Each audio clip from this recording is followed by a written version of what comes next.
earthly life. Lahat tayo nag-aaral sa college, di ba? Pag sinabing biology, di ba? Study of life, di ba? Kaya bios, di po ba? Next slide po, ito po yung meaning.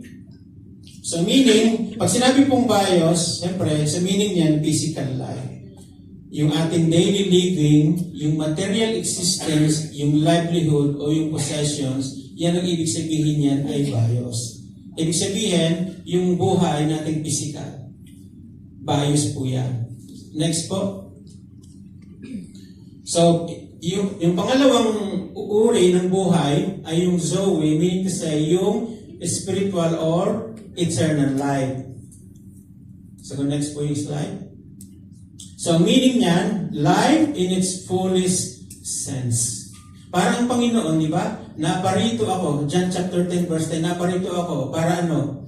Para bigyan kayo ng buhay na ganap at kasiyasiya. Yung buhay na yon, ginamit sa Greek originally Zoe, hindi siya bios. So yung buhay na binibigay ng Diyos o inaalok ng Panginoong Isa sa atin yung Zoe, yung life in its fullest sense.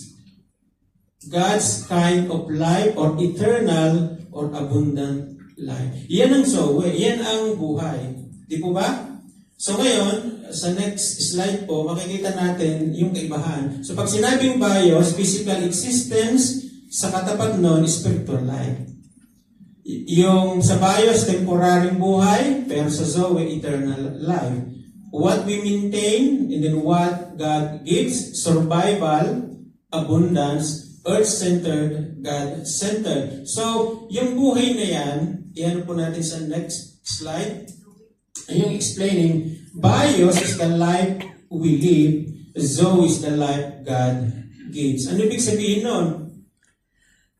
Ang tao, mayroon siyang bios, pero wala siyang Zoe. Hindi niyo ba? Pero ang kagandahan sa atin, nung tumanggap tayo sa ating Panginoon, meron tayong dalawa nito, both. Meron tayong physical at meron din tayong spiritual life. Next po sa ibigyan pa rin ng Diyos ng kabuluhan. Ano ibig sabihin nun? Pag ano po tayo sa isang ilustrasyon. Sige po, pakikilig po.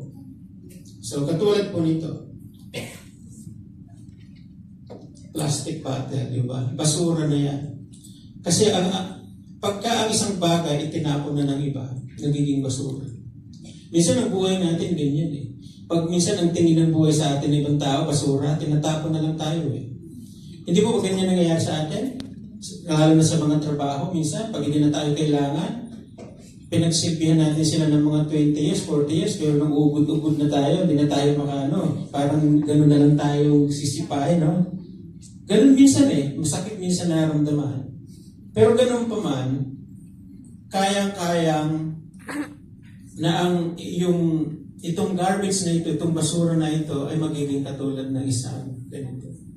Amen. Ano ibig sabihin nun? Kung basura ang tingin ng tao sa inyo, sa Diyos, mahalaga kayo. Depende yun sa perspective ng isang tao.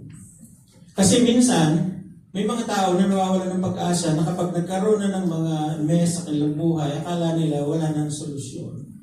Kahit ano pa yan, kayang-kaya kayong baguhin ng Diyos at pagandahin yung buhay ninyo na katulad ng ito. Kaya may tinatawag tayong recycle. Di ba? Ibig sabihin, sa paningin ng Diyos, kahit na nagkaroon kayo ng masamang nakaraan, kahit yung minsan, para itong isang anino lalaki yung sinusundan, binabalik-balikan, nagkakaroon kayo ng guilt sa inyong buhay, ang Panginoon, kaya niyang baguhin ang sitwasyon ng inyong buhay at bigyan kayo ng ganitong klaseng bagong kalagayan. Amen? Diyos ang nagsasabi mo. And then,